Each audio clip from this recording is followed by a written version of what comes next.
মাসের শুরুতে স্যালারি ঢুকেছে, স্যালারির টাকাটা ইনভেস্ট করব না খরচা করব, এক্সপেন্স করব। আচ্ছা মেনে নিলাম এক্সপেন্সটা না হয় লিমিটেড করলাম, বাকিটা ইনভেস্ট করলাম। ইনভেস্ট কেন করব এবং কোথায় বা করব? ইনভেস্ট করে কি ওয়েলথ ক্রিয়েট করতে হবে, না আমাদের অ্যাডিশনাল সোর্স অফ ইনকাম তৈরি করতে হবে? ডিসকাস করবো আমরা আজকের ভিডিওতে। হ্যালো এভরিওয়ান, আমি তানভীর ওয়েলকাম করছি আপনাদের একটা নতুন টপিক নিয়ে, সেটা হচ্ছে ওয়েলথ ক্রিয়েশন। আজ আমার সাথে মিস্টার সৌমিত্র সেনগুপ্ত রয়েছেন।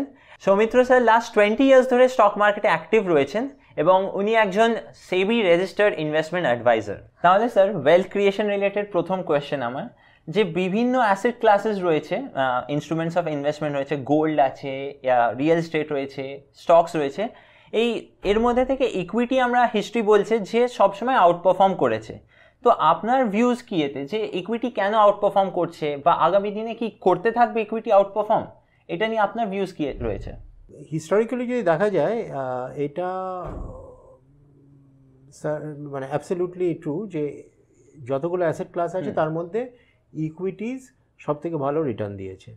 এই নিয়ে অনেক রিসার্চ হয়েছে পৃথিবীর সব প্রিমিয়ার ইনস্টিটিউশনসে, ইন্ডিয়াতেও তাই।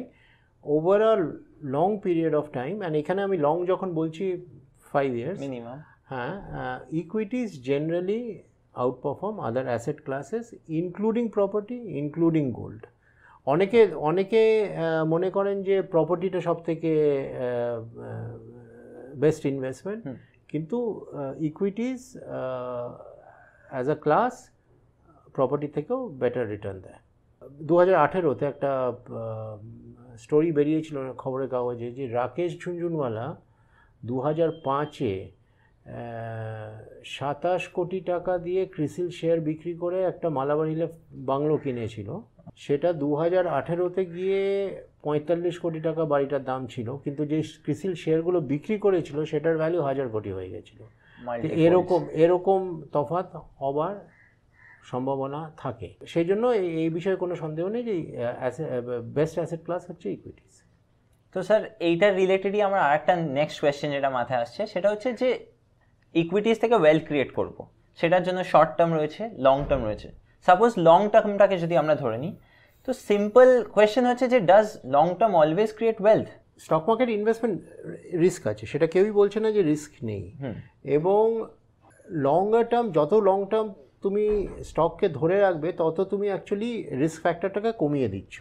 গত 100 বছর ধরে আমরা যদি দেখি, মোটামুটি 5 year ইন্টারভাল পিরিয়ডে হয়তো 95-96% অফ দ্য কেসেসে স্টকস আউটপারফর্ম আদার অ্যাসেটস।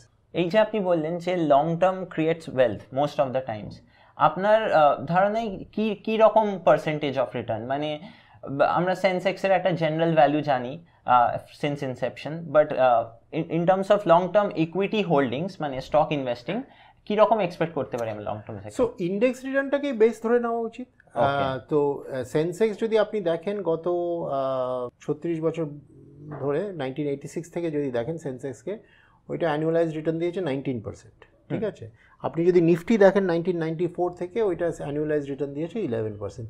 তো এই রেটগুলোই বেস রেট হিসেবে ধরা যেতে পারে। এখন 11% যদি রিটার্ন আপনি পান, তাহলে মোটামুটি আপনার টাকা ডাবল হয়ে যাচ্ছে 6 থেকে 7 বছরে। আর আপনি যদি লং পিরিয়ডের জন্য হোল্ড করেন, সেরকমভাবে এক্সপোনেনশিয়ালি বাড়তে থাকবে। মানে আমরা কনক্লুড করতে পারি যে 15-18% রাফলি হলে is good for long term.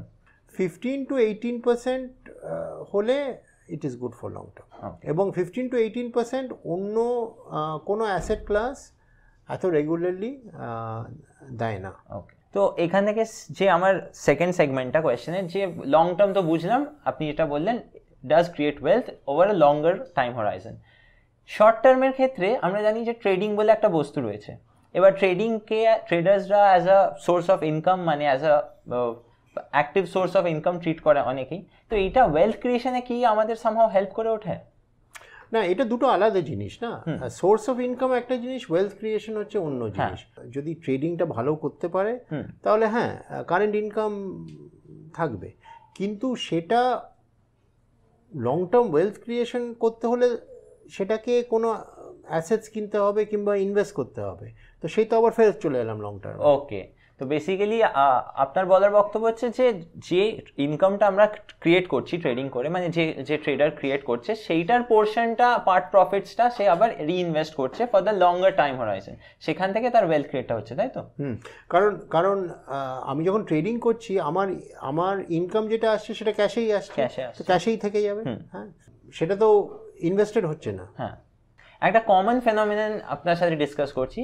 Say suppose আমার জেনারেশনের রাফলি এই 24 to 28 ইয়ার্স ওল্ড যারা আছেন ছেলে এবং মেয়ে, তাদের মধ্যে আমার একটা কাজিনেরই এক্সাম্পল দিই। আমার কাজিন আমারই এজের, কম্পিউটার সায়েন্স ব্যাকগ্রাউন্ডের, সে রিসেন্টলি 1 লাখ পার মান্থ একটা জব অফার পেয়েছে, মানে 12 লাখ পার অ্যানাম। তো অবভিয়াসলি তার ইন্ডাস্ট্রিটা হাই পেইং, ইন ডিমান্ড, তার স্কিল সেটটা হাই পেইং, তো তার তো ফিল হতেই পারে যে তার ইনকাম এক্সপেন্সটা খুব কম বাট ইনকামটা খুব হাই। সে সাপোজ তার এক্সপেন্স হচ্ছে 25,000 বাট ইনকামটা হচ্ছে 1 লাখ, তো অবভিয়াসলি 75,000 মতন তার সারপ্লাস বাঁচছে। তো এইরকম ক্ষেত্রে, এইরকম ছেলে বা মেয়ের ক্ষেত্রে কি ওয়েলথ ক্রিয়েশনটা খুব নেসেসারি হয়ে যায় না? বিকজ তাদের ইনকামটা খুব হাই আর এক্সপেন্সটা খুব লো, তাদেরও কি ওয়েলথ ক্রিয়েশনে ফোকাস করা উচিত থ্রু স্টকস?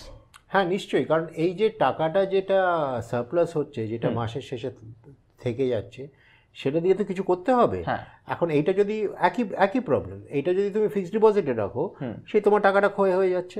আচ্ছা, একই জিনিস তুমি you are coming back to square one. হ্যাঁ, আরেকটা জিনিস আছে ওয়েলথ ক্রিয়েশন করার দরকার কেন আমি মনে করি হচ্ছে যে ফিউচারে কি কি লায়াবিলিটি আসবে সেটা অল্প বয়সে ঠিকমতো বোঝা যায় না।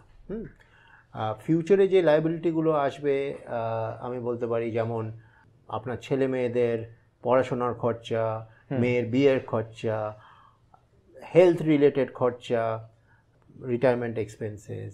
কারণ আজকাল তো আগেকার মতো ওই ডিফাইন্ড বেনিফিট পেনশন তো কেউ পায় না, সব কিছুই আপনার সংগ্রহ করে নিজের থেকেই করে রাখতে হয়। তো অতএব এইসব কারণের জন্যই আপনার ওয়েলথ ক্রিয়েশনটা খুবই দরকার, কারণ আপনার ফিউচার লায়াবিলিটি আসবে এবং আপনার সে সম্বন্ধে প্রস্তুত থাকতে হবে।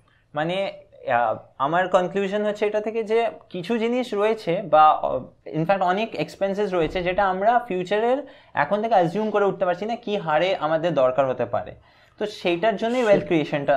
আমি আপনাকে একটা উদাহরণ দিই। আমি 25 বছর আগে একটা এলআইসি অ্যানুইটি পেনশন প্ল্যান নাকি একটা আমাকে কে এসে এটা বিক্রি করলো 25 বছর আগে, বললো যে এইটাতে আপনি বছরে বছরে 12,000 টাকা দেবেন। হ্যাঁ, 25 বছর পরে আপনি মাসে মাসে 5,000 টাকা পাবেন। ঠিক আছে, আমি এটা 25 বছর আগেকার কথা বলছি। 25 বছর আগে বছরে 12,000 দিলেন, মাসে 5,000 করে পাবেন 25 বছর পরে। ওকে। 25 বছর আগে 5,000 টাকাটা খুব একটা খারাপ অঙ্ক ছিল না অন আ মান্থলি বেসিস। হ্যাঁ, তো আমি ভাবলাম যে ঠিক আছে, আমার ওই ট্যাক্স বেনিফিটে ওই 80C বেনিফিটও নেওয়ার ছিল। আমি বললাম ঠিক আছে, ভালো কথা, বছরে 11,000 টাকা করে দিয়ে দিই। তো সেই পলিসিটা ম্যাচিওর হয়েছে। হ্যাঁ, তো আমি এখন 5,000 টাকা পাচ্ছি। যেই জিনিসটা আমি তখন আমার মনে হয়েছে আরে এই টাকা দিয়ে তো অনেকটা আমার চলে যাবে। তখন একটা সাধারণ মাইনা টাইনাই ছিল 10,000 হয়তো না, 15,000 20,000 টাকা মাইনা ছিল। হ্যাঁ, এরকম না, মানে হাই পেইং স্কিল। হ্যাঁ হ্যাঁ হ্যাঁ। তো 5,000টা অনেক মনে হতো। তো আমি এখন সেটা ম্যাচিওর হয়েছে, আমি মাসে মাসে 5,000 টাকা করে পাই। সেই 5,000 টাকা করে দিয়ে আমি কি করি, আমার গাড়ির তেলের খরচা বেরোয়। ঠিক আছে, তো আমি যেটা ভেবেছিলাম তখন যে এই পলিসির জন্য, আর আমাকে এলআইসি এজেন্টও এটা বুঝিয়েছিল, খুব মাথায় ভালোভাবে মালিশ করে খুব এটা বুঝিয়েছিল যে আপনার অনেকটা কিন্তু প্রবলেম হয়ে যাবে। আমিও নিয়েছিলাম, ঠিক আছে, আমি ট্যাক্স বেনিফিটগুলো পেয়েছি, কিন্তু সেই টাকার তো কোনো মূল্যই নেই। তো আজকের দিনে বসে ভবিষ্যতে আপনার কি লায়াবিলিটি আসবে এবং সেটার পরিমাণ কত হবে সেটা বোঝা হয়তো সম্ভবই না।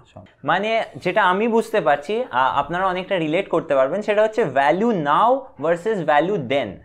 আজকে বসে যে ক্যালকুলেশনটা আমরা করছি সেটা ফিউচারে গিয়ে একদম অবসোলিউট হয়ে যেতে পারে, মানে হিসাব ম্যাচ নাও করতে পারে।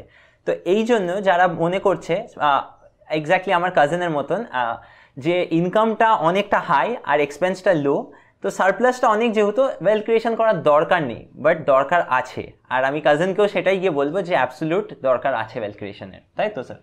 অ্যাবসলিউট।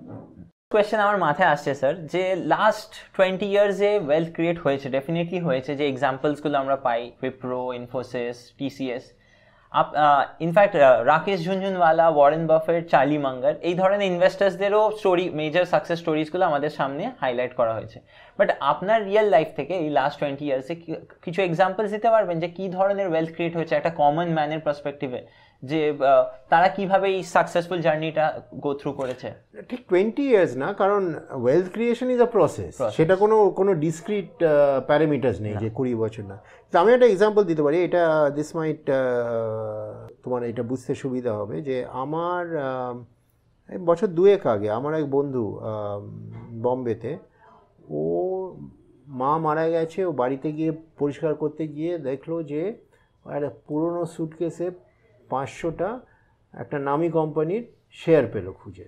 সেই শেয়ারটা 1972-তে ওর বাবা কিনেছিল, এবং ওই শেয়ারটা সম্বন্ধে সবাই ভুলে গেছে। হ্যাঁ, তো ও আমাকে ইয়েটা বললো যে এই কোম্পানিটা শেয়ার আছে, এটাকে তো রেগুলারাইজ করতে হবে, 25 বছরের ব্যাপার।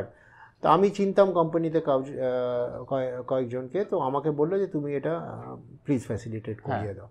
সেটা আমি কোম্পানির কাছে পাঠালাম, 6 মাস টাইম লেগেছিল। এটা 25, হ্যাঁ, কারণ এগুলো ওই কার্বি টার্বি দিয়ে হতো না, মানে রেজিস্টার দিয়ে হতো না। এটা কোম্পানির কাছে গেল 6 মান্থস, হ্যাঁ, স্টক স্প্লিট, বোনাস, ডিভিডেন্ড সব কিছু দিয়ে ভ্যালুয়েশন দাঁড়ালো 87 lakhs। 5,000 টাকা দিয়ে কেনা। আচ্ছা, তো এই ধরনের ওয়েলথ ক্রিয়েশন হতে পারে। তাও ভিডিওটা আমরা প্রায় শেষ মুখে চলে এসেছি স্যার। ওয়েলথ ক্রিয়েশনের ওয়াই পোর্শনটা আমরা অনেকটা ফোকাস করলাম, আগামী দিনে শিওরলি আমরা হাওয়ে আরও ফোকাস করব বিভিন্ন ভিডিওসে। তো দর্শকদের জন্য এবং আমার জন্য স্পেসিফিক্যালি আপনি কিছু 3টে অ্যাটলিস্ট স্টেপস দিতে পারবেন যেটা ওয়েলথ ক্রিয়েশনের জন্য আমাদের হেল্প করবে, মানে ওয়েলথ ক্রিয়েশন জার্নিটাকে গো থ্রু করার জন্য? নিশ্চয়ই, সেটার জন্য মানে ওয়েলথ যদি ক্রিয়েট করতে হয় তানভীর, তাহলে প্রথমত তোমার একটা গোল থাকা চাই। সেই গোলটা মানে কংক্রিট হওয়া চাই, হ্যাঁ, যে আমি এটা হচ্ছে আমার গোল, এটা হচ্ছে আমার লক্ষণ, এটা আমার উদ্দেশ্য। সেই গোলটা রিচ করার জন্য একটা প্ল্যান দরকার। প্ল্যানটা কিন্তু যথেষ্ট ডিটেলড হতে হবে। এবং একবার প্ল্যানটা তৈরি করার পরে সেটাকে তোমার এক্সিকিউট করতে হবে। জাস্ট একটা প্ল্যান বানিয়ে রাখলাম, তারপরে আমি ভুলে গেলাম, তাহলে হবে না। সেটাকে ফোকাসডভাবে এক্সিকিউট করতে হবে। এই 3টে জিনিস যদি ফলো করো, কোনো কারণ নেই যে ম্যাক্সিমাম কাজটা হয়ে যাচ্ছে। তাহলে গোল, প্ল্যান, এক্সিকিউশন, এই 3টের উপরে ভিত্তি করে আমাদের ওয়েলথ ক্রিয়েশন জার্নিটা গো থ্রু করতে হবে। ভিডিওটা কেমন লাগলো আমাদের কমেন্ট সেকশনে নিশ্চয়ই জানাবেন এবং লাইক ও সাবস্ক্রাইব করবেন। আজকের জন্য এতটাই।